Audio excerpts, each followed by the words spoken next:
Est-ce que vous avez vos petites habitudes bizarres avant un match de foot? Cristiano Ronaldo, lui, il en a pas mal. Voici 5 étranges rituels de CR7 avant les matchs.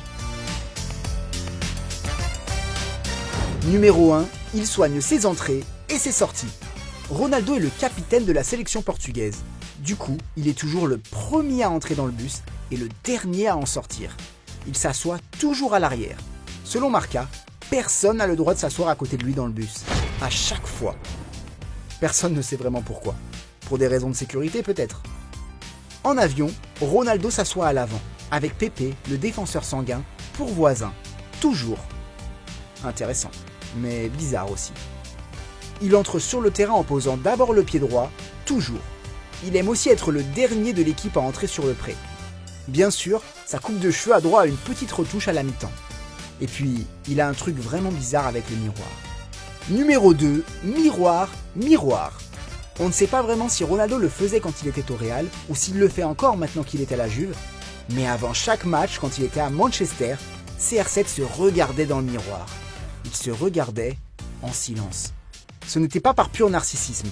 Enfin, disons que c'était pas que pour ça. C'était aussi dans le but de se préparer pour le match à venir. Il est incapable de passer devant son reflet sans s'admirer. Wayne Rooney a observé Ronaldo dans les vestiaires d'Old Trafford. Et selon lui, il faisait toujours la même chose. Avant chaque match, quand l'équipe partait s'échauffer, il suivait le même rituel. Il s'habillait, mettait ses chaussures, et juste après, Rooney se regardait dans la glace pour se préparer mentalement à la rencontre. Peter Crouch, homme girafe et ancien international anglais, va encore plus loin. Rio Ferdinand nous racontait que Cristiano Ronaldo se plantait tout nu devant le miroir, qu'il se passait la main dans les cheveux et disait « Waouh, qu'est-ce que je suis beau !» Après, c'est vrai qu'il a des abdos en béton, ça, on peut pas lui enlever. Numéro 3, les manches longues. Pendant plusieurs années, avant de rejoindre la Juventus, CR7 insistait pour ne porter que des maillots à manches longues. À la Juve, il a complètement cassé cette habitude, on ne sait pas trop pourquoi. On l'a vu en manches longues, en manches courtes aussi, voire même torse nu, comme ça lui arrive parfois après un but. Pourtant, pendant des années, Ronaldo, c'était des manches longues ou rien. La dernière fois qu'il a porté des manches courtes avant la Juve, c'était lors de la Coupe du Monde 2006, quand la France a battu le Portugal en demi-finale. On pouvait voir les avant-bras de Ronaldo alors qu'il s'essuyait les larmes. C'est avec des manches longues qu'il s'est vengé en remportant l'Euro 2016. Numéro 4, il aime se grandir sur les photos d'équipe. Vous avez remarqué que Cristiano a l'air très grand sur les photos prises avec son équipe? C'est parce qu'il se met sur la pointe des pieds. Enfin, c'est ce qui se dit.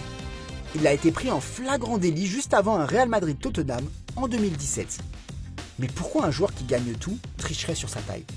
Numéro 5, des exercices sans fin. Bon, c'est plutôt drôle de découvrir les petites habitudes étranges d'un des meilleurs joueurs du monde. En revanche, personne ne peut rire devant l'incroyable détermination qu'il met dans ses entraînements. Son ancien coéquipier, Phil Neville, a dévoilé jusqu'où il était prêt à aller. Après un match important en Ligue des Champions, il est retourné à Old Trafford à 3h du matin. CR7 s'immergeait dans un bain de glace pour reposer ses muscles. C'est pour ça que Roy Keane, Paul Scholes, David Beckham et Ruud van Nistelrooy le respectent autant. Voilà, vous savez tout. Ronaldo fait plus de pompes dans la douche après ses matchs que n'importe qui. Oui, c'est sérieux. Mais toutes ces étranges habitudes ne font que lui permettre d'être encore plus fort.